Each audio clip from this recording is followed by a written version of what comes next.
창세기 24장 1절에서 9절까지 말씀입니다. 작은 성경으로 구약 30페이지쯤에 있습니다. 다 찾으셨으면 한 절씩 교독하고 마지막은 합독하겠습니다. 제가 먼저 24장 1절 읽겠습니다. 아브라함이 나이가 많아 늙었고 여호와께서 그에게 범사에 복을 주셨더라.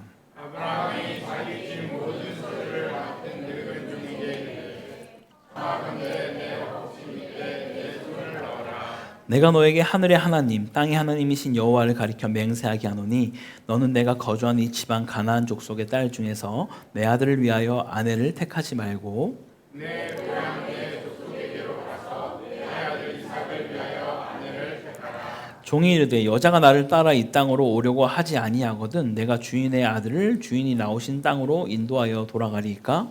아브라함이 그에게 이르되 내 아들을 그리로 데리고 돌아가지 아니하도록 하늘의 하나님 여호와께서 나를 내 아버지의 집과 내 고향 땅에서 떠나게 하시고 내게 말씀하시며 내게 맹세하여 이르시기를 이 땅을 내 씨에게 주리라 하셨으니 그가 그 사자를 너보다 앞서 보내실지라 내가 거기서 내 아들을 위하여 아내를 택할지니라. 만일 여자가 너를 따라오려고 하지 아니하면 나의 이 맹세가 너와 상관이 없나니 오직 내 아들을 데리고 그리로 가지 말지니라. 함께 읽겠습니다. 그 종이 이에 그의 주인 아브라함의 허벅지 아래에 손을 넣고 이 일에 대하여 그에게 맹세하였더라. 아멘. 할렐루야. 오늘도 변함없이 말씀 앞으로 또 은혜를 사모하며 이 자리에 오신 모든 성도님들께 우리 주 예수 그리스도의 평강과 은혜와 긍휼이 가득하기를 간절히 소망합니다. 지금까지 우리는 아브라함을 중심으로 창세기를 쭉 살펴왔습니다. 그리고 이삭의 출생과 이 번제 사건을 지나면서 그 중심이 서서히 아브라함에서 이삭으로 옮겨지는 흐름을 우리는 보게 됩니다. 아브라함은 25장에서 마침내 죽음을 맞이하게 되지만 그 전에 한 가지 중요한 일을 마치고 자신의 삶을 정리하려고 합니다. 그것이 무엇이었을까요? 바로 하나뿐인 아들 이삭의 결혼 문제입니다. 예나 지금이나 이 자녀의 결혼은 부모에게 있어 인생의 큰 숙제 중에 하나인 것 같습니다. 자녀가 다 장성하고 성인이 되어도 부모님들이 만나게 되면 여전히 가장 큰 화두는 자녀들이 결혼했는가 하지 않았는가입니다. 근데 이 문제는 돈이 많다고 쉽게 되는 것도 아니고 없다고 못하는 것도 아닌 것 같습니다. 결혼의 주권 오직 하나님께 있으며 그분께서 친히 주관하시는 줄 믿으시기 바랍니다. 만약 지금 자녀가 장성한 나이가 됐는데 결혼을 했고 자녀까지 나 가정을 꾸리고 있다면 그것은 분명 하나님의 기적을 경험하고 계신 겁니다. 저도 한국에서 청년부를 오랫동안 맡으면서 접한 청년들이 참 많았는데요. 요즘은 결혼하지 않은 청년들에게 쉽게 미혼자라는 말을 쓰면 아주 신뢰가 됩니다. 오히려 비혼자라는 말을 써달라고 요청을 하곤 합니다. 다시 말하면 나는 결혼을 못한 게 아니라 안 한 거라는 거죠. 그래서 비혼자라고 말해달라고 합니다. 자연스레 결혼 연령도 늦어지고 이제는 40대에 결혼하는 커플들도 제법 많아진 게 오늘날 우리의 모습입니다. 하나님의 약속 가운데 태어난 이 이삭도 결혼을 몇 세 했는지 아십니까? 무려 40세에 결혼을 하게 됩니다. 그러니 혹시 아직 자녀들이 30대인데 결혼을 못했다 너무 절망하지 마시고 우리 주님께서 반드시 그 삶을 책임지실 줄 믿습니다. 오늘 본문은 바로 이 결혼과 관련된 이야기인데요. 예나 지금이나 중요한 일을 앞두고 우리는 누군가의 조언을 받느냐 혹은 누구에게 맡기고 의지하느냐에 따라서 그 결과가 아주 판이하게 달라질 수 있습니다. 특히 중대한 결정일수록 조언을 받는다는 것은 그만큼 내가 그 사람을 신뢰하고 있다라는 뜻이며 그 조언이나 행동에 따라서 우리의 선택이 달라지기도 한다라는 것이죠. 그래서 아브라함은 자신의 생애 마지막에 이 아들 이삭의 결혼이라는 중대한 문제를 어떻게 해결하려고 할까요? 그는 가장 신뢰하는 그 늙은 종에게 그 사명을 맡김과 동시에 이 모든 일을 하나님께 온전히 의탁합니다. 세상의 기준이나 방식이 아니라 하나님의 약속과 섭리를 따라 움직이려는 그 아브라함의 믿음이 그 안에 있었다라는 거예요. 오늘 이 말씀을 통해 우리는 진정한 믿음이 무엇인지 또 그리고 우리 인생의 중요한 결정들을 누구에게 맡겨야 하는지 깊이 생각해보는 은혜의 시간이 되기를 간절히 소망합니다. 첫 번째로 하나님께 맡긴 사람은 끝까지 믿음으로 걸어갑니다. 본문 1절은 이렇게 시작합니다. 아브라함이 나이가 많아 늙었고 여호와께서 그에게 범사에 복을 주셨더라. 이 구절만 보면 아브라함이 이제 곧 죽음을 맞이할 것 같은 그런 모습처럼 보여집니다. 하지만 실제로 그는 그 이후에도 약 35년을 더 살아가는 것이죠. 성경은 그의 생의 마지막에 다다른 시점을 늙었다라고 요약을 하며 인생의 마무리의 국면을 암시하는 방식으로 표현하고 있습니다. 그런데 바로 이 시점에서 아브라함은 자신의 생애에서 가장 중요한 일을 준비합니다. 무엇이죠? 이삭의 결혼입니다. 이 정도 중대한 일이면 사실 본인이 직접 나설 만도 한데 이미 연로하기도 했고 그 일을 가장 믿을 만한 그 늙은 종을 불러서 맡기는 것이죠. 이 종은 아브라함의 모든 소유를 관리하고 있을 만큼의 아주 신임을 받고 있는 그런 종이었습니다. 그래서 많은 학자들은 아마 창세기 15장에 등장한 엘리에셀일 수도 있다라고 추측을 하기도 합니다. 누구이든 분명한 것은 아브라함이 가장 신뢰하는 사람에게 이 사명을 맡겼다라는 거예요. 그리고 그는 이 중요한 일을 맡기면서 그에게 맹세를 요구합니다. 성경에 뭐라 나와 있죠? 바로 내 허벅지 아래에 내 손을 넣으라 라고 하는 것인데요. 이거 히브리 원문으로 보게 되면 이는 생식기 아래 손을 넣는 행위로 단순한 의뢰가 아니라 생명을 건 가장 엄숙하고 중요한 맹세를 뜻하는 것이죠. 우리가 보통 알고 있는 이 언약식은 짐승을 찢어서 그 사이로 지나가는 언약을 많이 들었습니다. 하지만 이 언약은 내 평생에 가장 중요한 맹세와 언약을 할 때 쓰는 방법 중에 하나라고 합니다. 그리고 단순히 이 언약을 할 때 아브라함은 사람과 사람과의 언약만으로 하지 않는 것이죠. 3절을 보면 이렇게 말합니다. 내가 너로 하여금 하늘의 하나님, 땅의 하나님이신 여호와를 가리켜 맹세하게 하노니. 즉 이 맹세는 하늘과 땅의 주인 되신 하나님 앞에서 드리는 신앙의 고백이자 서약이다라는 것을 지금 말하고 있는 것이죠. 아브라함은 자신이 감당할 수 없는 그 중요한 일을 믿음으로 하나님께 맡기며 가장 신뢰하는 종을 통해 그것을 실행하고자 하는 것이죠. 이처럼 아브라함은 지금 자신에게 있어서 생애 가장 중요한 결단인 이 이삭의 결혼 문제를 세상의 방식이 아니라 하나님의 약속에 대한 신뢰로 이것을 해결하려고 한다라는 것입니다. 이 모습은 곧 하나님께 삶을 맡긴 사람이 어떤 태도로 끝까지 믿음의 길을 걸어가는지 우리에게 잘 보여주고 있다라는 것이죠. 여러분 어떠십니까? 중요한 인생의 결정을 앞두고 있을 때 여러분 누구의 조언을 듣고 누구를 신뢰하며 그 길을 선택하십니까? 믿음의 위기 속에서 인생의 전환점에서 그 사람의 신앙이 누구를 믿고 있는지에 따라서 우리는 여실히 그것이 드러나게 된다라는 것이죠. 저도 대학 시절 그리고 그 이후에도 내가 과연 결혼할 수 있을까라는 고민이 참 많았습니다.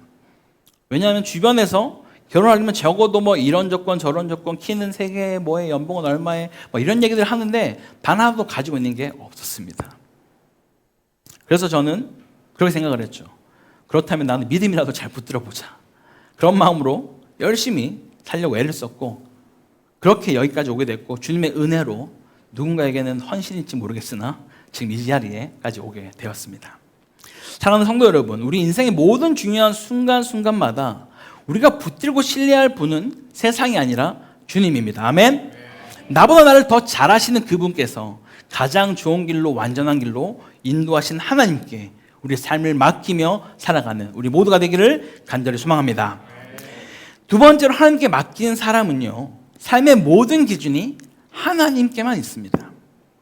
아브라함이 종에게 맹세까지 하며 부탁하고 있는 내용이 무엇입니까? 우리 3절 하반부와 4절을 같이 한번 읽어보겠습니다.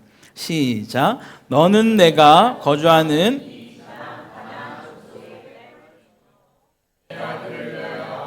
택하지 말고 내 고향 내 족속에게로 가서 내 아들 이삭을 위하여 아내를 택하라.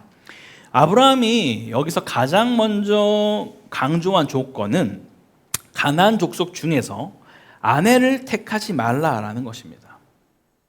우리는 불과 지난주에 22장에서 23장에서 아브라함이 자기 사라를 위하여서 매장지를 이 가나안 땅을 비싼 값을 치르더라도 사는 모습을 우리는 보았습니다. 그런데 정작 이 땅에 살아가는 가나안 족속과는 결코 혼인하려고 하지 않는 이의 모습을 볼 수 있는 것이죠. 왜 그럴까요?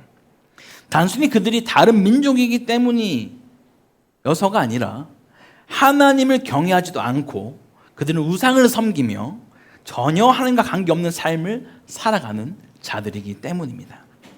외적으로 보자면 물론 가나안은 도시 문명 중심지였기 때문에 훨씬 더 세련되고 돈도 많고 부유하고 매력적인 조건과 외모를 가진 여인들이 훨씬 더 이 가나안 땅에 많이 있을 겁니다. 그러나 아브라함에게는 이 결혼의 기준 외적인 스펙이 아니었다라는 거예요. 그 어떤 것보다 하나님을 경외하는 사람, 이것이 그에게 가장 중요한 기준이었습니다. 그래서 아브라함은 자신의 고향 하란 땅에 있는 족속에게로 가서 이삭의 아내를 데려오라 라고 말하죠. 그곳에는 아직 하나님을 알고 믿는 신앙의 흔적들이 남아있기 때문입니다. 외적으로는 더 부족해 보일 수 있고 조건이 떨어져 보일 수 있으나 신앙의 순결함과 언약의 계승이 이 아브라함에게 훨씬 더 중요했다라는 것이죠. 이 결혼은 단지 이삭이라는 아들의 개인적 행복만을 위한 것이 아니라 하나님의 언약을 이어갈 믿음의 다음 세대를 위한 결혼인 것이다 라는 것을 말해주고 있습니다. 그러므로 아브라함은 생명을 건 맹세를 하며 이 세상의 기준이 아닌 하나님의 기준을 끝까지 지키고자 그는 했던 것이죠. 성도 여러분, 우리가 자녀가 결혼하게 될 때 우리는 무엇을 가장 중요하게 여기셨습니까? 혹은 여기시겠습니까? 우리는 분명 신앙이 가장 중요하다, 그게 기본이다 라는 얘기를 참 많이들 합니다. 정작 현실에서는 나뿐만이 아니라 우리 자녀도 기왕이면 더 멋있고 더 예쁘고 돈도 많고 직업도 안정적이면 더 좋다라는 생각이 때로는 우리의 그 신앙을 우선시하는 마음보다 앞설 때가 많다라는 거예요. 잠시 이거는 양보하고 나중에 결혼하고 나서 애 낳고 나서 좀 안정이 되면 그때 전도하면 되지 라는 생각으로 하는 경우가 너무 많다라는 거예요.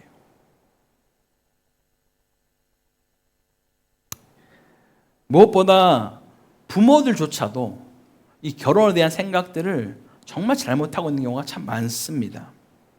결혼은 우리가 원하는 사위나 며느리를 드리는 시간이 아니라 평생을 나의 자녀와 함께 갈 믿음의 짝, 동력자를 받아들이는 시간인 것이죠.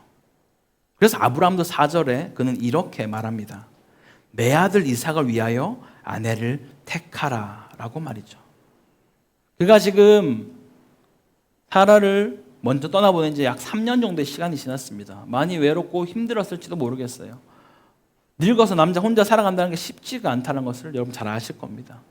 그렇다면 자기를 좀 와서 옆에서 도와줄 수 있는 그런 며느리가 되게 좀 필요하지 않겠습니까? 그렇다면 여기서도 충분히 내 아들의 아내라는 표현보다는 내 며느리 좀, 잘 섬길 수 있는 며느리 좀 구해와라 라고 말할 수 있다라는 거죠. 근데 아브라함은 결코 이 결혼이 자신을 위한 것이라는 생각을 하지 않았다라는 거예요. 자녀가 평생을 함께할 그 짝을 만나는 거룩한 언약의 시작이 결혼이다라는 사실을 아브라함은 알았습니다. 그래서 내 이삭의 아내를 택하여 데리고 오라 라고 말한 거죠. 정리해보면 결혼은 내가 주관하는 것이 아니라 하나님께서 주관하시는 일입니다. 아멘. 그래서 아브라함은 이 결혼조차 하나님께 기꺼이 내어 맡길 수 있었다라는 거죠. 사랑하는 여러분, 우리도 오늘 이 말씀 앞에서 우리의 삶을 결단해야 합니다. 우리 삶의 중요한 기준들, 특별히 자녀의 삶을 위한 수많은 선택들, 그 모든 판단의 중심이 하나님과 하나님의 말씀이 되기를 간절히 소망합니다. 마지막 세 번째로, 하나님께 맡긴 사람은 세상으로 결코 돌아가지 않습니다. 이제 아브라함은 종에게 구체적인 당부를 합니다. 이삭의 아내를 데려올 때 가나안 여인이 아닌 자신의 고향 땅에서 데려오라고 명을 하죠. 그런데 그렇게 말을 했을 때 이 종은 5절에서 매우 현실적인 질문을 이 아브라함에게 하고 있습니다. 뭐냐면요, 만약 내가 그렇게 고향 땅에 가서 그 여인을 찾았는데 그 여인이 따라오지 않는다라고 말을 한다면 내가 어떻게 합니까? 지금 이삭을 다시 그 여인에게 데리러 가면 되겠습니까? 라고 말을 한 것이죠. 생각해보면 이건 정말 종으로서는 너무나 타당한 질문이었습니다. 지금 이 종은 단순히 바로 옆 동네에 간 게 아니라 약 800km 떨어진 곳에 이 아내를 찾기 위해서 간 것이죠. 근데 그 어떤 사진도 무슨 속에서도 사전에 만남조차도 하나도 없이 그냥 가서 여인을 찾아서 지금 저기 가나안 땅에 있는 우리 주인 아브라함의 아들 이삭의 아내가 되어주시겠습니까? 하고 데리고 가야만 하는 거예요. 그러다 보니 그런 상황에서 여인이 내가 그 사람 누군지 알고 따라갑니까? 전 따라가지 않겠습니다 라고 충분히 말할 수 있다라는 거죠. 그러자 종이 그러면 그때는 내가 먼저 가보긴 했으니 안 된다고 하면 그때 당신이 아들을 좀 데려가면 안 되겠습니까? 라고 물어본 거예요. 그런데 아브라함은 엄청 단호합니다. 절대 이삭을 그곳에 데려가지 말라라고 말하죠. 7절에는 이렇게 말을 하는데요. 하늘의 하나님 여호와께서 내게 맹세하며 이르시기를 이 땅을 내 씨에게 주리라 하셨으니 그가 그 사자를 너보다 앞서 보내실지라. 아브라함은 분명히 말하고 있습니다. 하나님께서 그를 고향에서 불러내셨고 약속의 땅을 주시겠다라고 약속하셨기 때문에 이삭은 결코 그 땅으로 돌아가서는 안 된다라고 말합니다. 그의 믿음엔 확신이 있었습니다. 주의 사자가 먼저 앞서가서 그 모든 것을 준비할 것이다 라는 그 확신이 그의 안에 있었다라는 거예요. 히브리 원어로는 너의 면전 앞에서, 다시 말하면 종이 아내를 찾으러 갈 때마다 주께서 그와 함께 동행하시며 이 사람이다라고 말씀하실 거라는 그 믿음이 그의 아브라함 가운데 있었다라는 것이죠. 그리고 만약 그 여인이 따라오지 않는다라고 말하면 그때는 너와 나가 지금 한 맹세, 이것도 생명을 건 맹세이거든요. 이 맹세를 지키지 않는 경우에 죽어야만 하는 것입니다. 하지만 그럼에도 불구하고 여인이 따라오지 않는다라고 하면 내가 이 맹세를 무효로 할게 라고까지 말하지만 그럼에도 불구하고 결코 이삭을 그곳으로 데려가는 것은 안 된다라고 몇 차례 강조하고 있습니다. 왜 그렇게까지 아브라함은 이삭이 거기 가는 것을 막았을까요? 이삭이 고향 땅으로 돌아가게 된다라는 것이요, 단순히 친족 방문이나 오랜만에 고향에 가서 와 사람들 만나고 이런 정도의 어떤 향수가 아닌 것이죠. 이것은 하나님의 약속을 포기하고 다시 옛삶으로 돌아가려고 하는 그런 시도이기 때문입니다. 마치 출애굽한 백성들이 애굽이 더 나았다라고 말하며 하나님을 저버리고 세상으로 돌아가려고 하는 그러한 태도와 똑같다라는 거예요. 그래서 아브라함이 끝까지 이삭이 그렇게 다시 세상으로 돌아가는 것을 지켜볼 수 없다라고 막은 것이죠. 우리도 마찬가지로 이미 세상에서 구원받아 옛사람은 그리스도와 함께 십자가에 못 박혔습니다. 아멘? 그런데 우리는 자주 이 십자가에서 못 박힌 옛자가 좀비처럼 되살아나 세상으로 이끌려가는 것을 방치할 때가 많다라는 거예요. 믿음의 삶을 때로는 살아가다가도 불안하고 두렵고 외로울 때 그 세상의 방식과 편안함, 옛 습관으로 다시 돌아가려는 그 마음이 여러분 혹시 없으십니까? 그러나 우리는 반드시 기억해야만 합니다. 하나님께 인도받은 삶은 결코 세상에서 안식을 얻을 수 없다라는 것을 말입니다. 오직 여호와 하나님의 그 품 안에서 그분의 말씀과 약속의 땅에 거할 때 우리의 영혼은 참된 안식과 보호를 누릴 수 있다라는 것이죠. 여러분 지금 어떤 유혹 앞에 여러분 서 계십니까? 다시 그 땅으로 옛삶과 세상의 기준으로 돌아가고자 하는 그런 유혹을 도대체 어디서 받고 계십니까? 오늘 말씀을 통해 다시 결단하시길 바랍니다. 하나님께 내 삶을 맡긴 사람답게 어떤 상황에서도 다시는 세상으로 돌아가지 않는다라는 그런 믿음의 사람이 되기를 간절히 소망합니다. 우리 사랑하는 코타키나발루 한인교회 성도 여러분, 오늘 우리는 아브라함이 아들 이삭의 아내를 구하기 위해 얼마나 신실하게 준비하고 그 모든 것을 하나님께 맡기며 고군분투하고 있는 것을 살펴보았습니다. 이것은 단순히 한 사람의 결혼을 준비하는 그런 사건만이 아니었습니다. 이 사건 속에는 하나님께 인생을 맡긴 사람이 어떤 모습으로 자신의 삶을 살아가는지가 분명히 보여졌습니다. 하나님께 맡긴 사람은 끝까지 믿음의 길을 걸어가는 것이고 그들의 삶의 모든 기준은 세상이 아닌 하나님께 있는 것이고 절대 세상으로 옛사람의 습관으로 옛사람의 모습으로 살아가는 길을 선택하지 않는 자입니다. 믿음의 길을 끝까지 걸어가는 것이죠. 그러면 그 여정 가운데 하나님께서 그냥 지켜만 보시는 것이 아니라 나의 사자를 보내어 너의 모든 길을 내가 준비케 하겠다라고 말씀하십니다. 무엇보다 놀라운 것은요, 이런 믿음의 결단은 우리 한 사람에게만 머물러 있지 않다라는 거예요. 여러분 생각해 보십시오. 지금 종이 아브라함이 여러 이야기를 듣긴 하였지만 상식적으로 이게 이해가 됐을까요?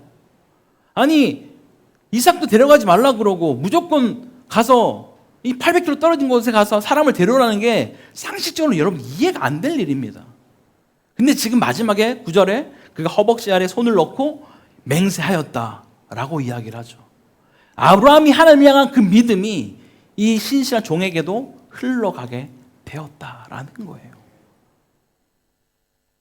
아브라함의 믿음이 종에게로, 그 종의 순종이 이삭의 가정으로 이어지고 그 믿음은 세대를 넘어 계속해서 흘러간다라는 겁니다. 여러분 오늘 우리가 믿음으로 살아가는 그 여정도 마찬가지입니다. 고군분투하여 살아가는 우리의 이 결단은 결코 우리에게만 머물러 있지 않는다라는 거예요. 우리의 그 믿음의 결단을 통하여서 우리의 후손에게 또 그 다음 세대에게 그 다음 세대에게 믿음의 유산으로 남게 될 줄 믿으시기 바랍니다. 그러므로 오늘도 우리는 우리 삶의 모든 영역을 하나님께 맡기며 하나님의 방법과 약속을 따라 살아가는 신실한 믿음의 사람들이 되기를 간절히 축복합니다. 우리 함께 말씀 기억하며 같이 찬양으로 우리의 마음을 좀 고백하기 원합니다. 우리가 어떠한 상황과 어려움 속에서도 오늘 주님만을 바라보며 우리의 모든 염려를 주께 맡기며 나아갈 수 있는 복된 인생 되게 해달라고 우리 함께 찬양합시다. 괴로울 때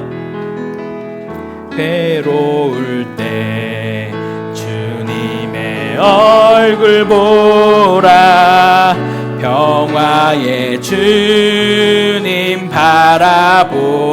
바라보아라. 세상에서 시달린 친구들아, 위로의 주님 바라보아. 눈을 들어 주를 보라, 눈을 들어 주를 보라. 내 모든 염려 주께 맡겨라. 슬플 때에 주님의 얼굴 보라. 사랑의 주님 안식 주리라. 힘이 없고 내 맘 연약할 때, 힘이 없고 내 마음 연약할 때, 능력의 주님 바라보아라. 아멘. 주의 이름 부르는 모든 자는 힘 주시고 늘 지켜주시. 눈을 들어 주를 봅니다. 눈을 들어 주를 보라.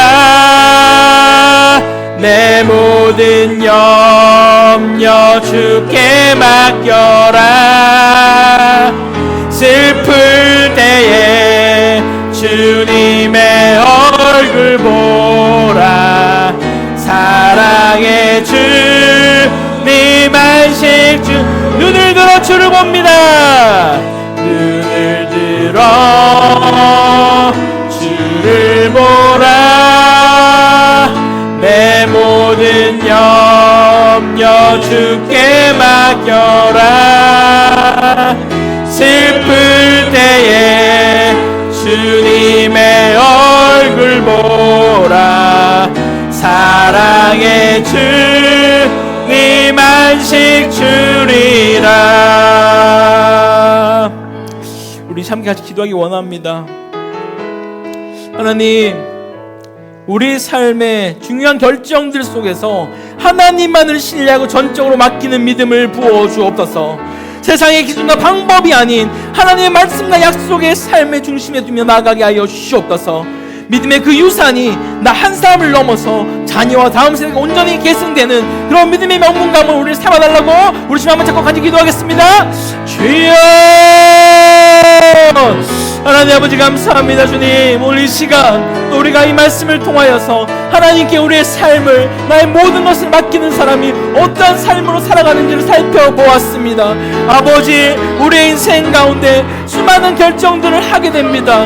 아버지, 정말 중요한 결정들 앞에서 내가 무엇을 의지하고 무엇을 따라가며 누구를 바라보고 나아갑니까? 주님, 그럴 때마다 세상의 가치와 기준이 아니라 온전히 하나님의 말씀을 따라서 하나님께 아뢰며 나아갈 수 있는 복된 인생들로 인도하여 주시옵소서. 세상의 기준과 방법이 아니라 하나님이 말씀하시는 그 길을 따라서 조금은 더딜지라도 때로는 돌아갈지라도 하나님과 묵묵히 걸어갈 수 있는 복된 인생으로 우리 인도하여 주시옵소서. 그래서 우리가 그렇게 믿음의 삶을 고군분투하며 살아갔을 때 그 믿음의 신앙의 유산이 우리에게만 머물러 있는 것이 아니라 계속해서 우리 자녀 세대에게, 그 다음 세대에게 계속해서 흘러갈 수 있는 믿음의 명문 가문으로 우리를 붙드시고 인도하여 주셨소서. 살아계신 하나님, 역사하신 하나님, 우리가 날마다 은혜를 베푸시니 믿사오니 주여, 여기 있는 모든 성도들의 삶과 가정관을 찾아가셔서 말씀하시고 인도하여 주시고 깨닫게 하여 주셨소서. 아버지, 주 일하심을 바라봅니다. 주님, 우리 가운데 단 한 명도 은혜에 사치되어 있지 않도록 주 도우시고 통치하여 주셨소서.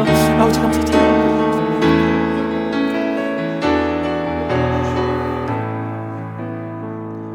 우리의 삶을 주관하시는 살아계신 하나님 아버지, 오늘 아브라함을 통해 하나님께 모든 것을 맡긴 사람의 삶을 배웁니다.